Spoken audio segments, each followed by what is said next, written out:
Autoframing. The idea is that the camera automatically creates a smaller and moving crop. This makes a static image more dynamic. Autoframing works in 3 modes: wide, medium and close. In the close mode, the camera will zoom in more and creates a portrait. Meanwhile, you can see shots of me making a fool out of myself while testing the autoframing.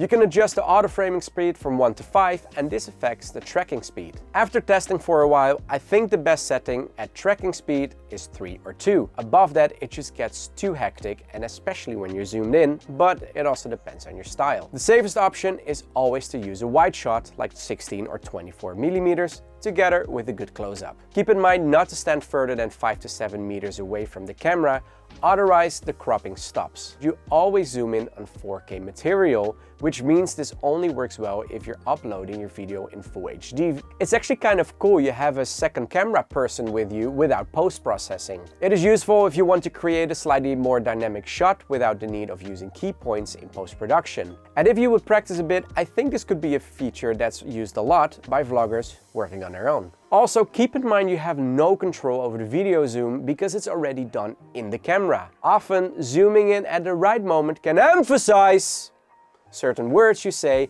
or something happening in the frame. Most importantly, the zoom-ins and crops are permanent, so use the function wisely. Make sure to hit that subscribe button, else you might be auto-framed. That doesn't make sense at all.